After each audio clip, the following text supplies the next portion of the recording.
રીતે કોઈપણ પ્રકારની ગરબડ વિના પારદર્શક રીતે થાય એ માટે આયોગે જે પણ પ્રયત્નો કરવાના હતા એ પ્રયત્નો અમે કર્યા છે. પરીક્ષા કેન્દ્રો જિલ્લાની બહાર મૂકવાનું પણ અમારી પાસે અમે નિર્ણય પરીક્ષાની સુરક્ષાને ધ્યાનમાં રાખીને લીધેલો છે. એ સિવાય અમે એક નિર્ણય જે HD કેમેરા હતા વર્ગખંડની અંદર એ બંધ કરવાનો પણ નિર્ણય અમે સમગ્ર રાજ્યમાં કરેલો છે.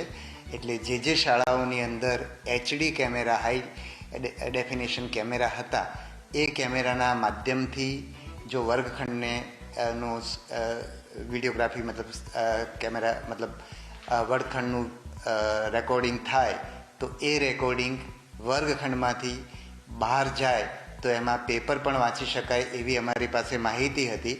એ માહિતીને ધ્યાનમાં રાખીને 3 દિવસ પહેલાં અમે સમગ્ર જિલ્લાઓને સૂચના આપેલી કે જ્યાં જ્યાં HD કેમેરા છે એ બંધ કરાવવાના.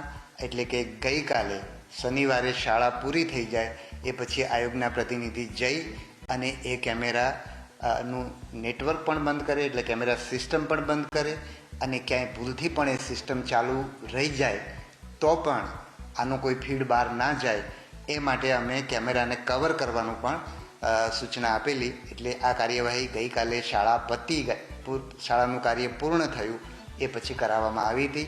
સુધી જે અહીંથી સાહિત્ય આપણે જિલ્લાઓને પહોંચાડતા હતા એ સાહિત્ય આ વખતે આપણે જિલ્લાની ટીમોએ અહીંયા આવીને મેળવ્યું.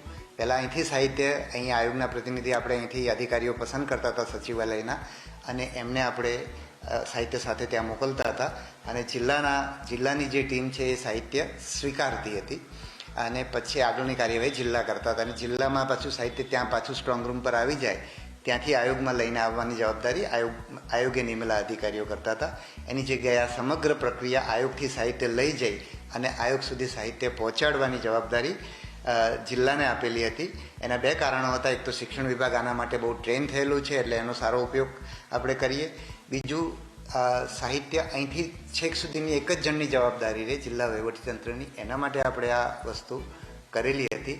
એટલે આ 2 મુખ્ય ફેરફારો આપણે કર્યા હતા. બીજું, સ્ટ્રોંગ રૂમની સુરક્ષાની અંદર આપણે જે પોલીસ અધિકારી એટલે કે જિલ્લાની જે ટીમ હતી એની અંદર જિલ્લા તિજોરી અધિકારી, RAC અને જિલ્લા શિક્ષણ અધિકારી હતા.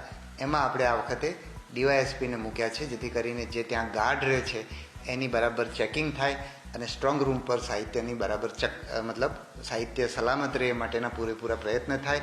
સ્ટ્રોંગ રૂમ ઉપર અત્યાર સુધી આપણે પોલીસની ગાર્ડ મૂકતા હતા, જેમાં આ વખતે આપણે PSI દરજ્જાના અધિકારીનો પણ ઉમેરો કર્યો છે. ઇમ્પર્સોનેશન અટકાવવા માટે, એટલે કે કોઈ એક ઉમેદવારની જગ્યાએ બીજો ઉમેદવાર પરીક્ષા ના આપે એટલા માટે આપણે OMRની અંદર ફિંગર એટલે એના અંગૂઠાનું નિશાન લેવાની આપણે વ્યવસ્થા કરેલી હતી, જે આવનારા સમયમાં આપણે બાયોમેટ્રિક ફિંગરપ્રિન્ટ લેવાનું પણ વિચારેલું છે, અને ટૂંક સમયમાં એની પણ કાર્યવાહી કરવામાં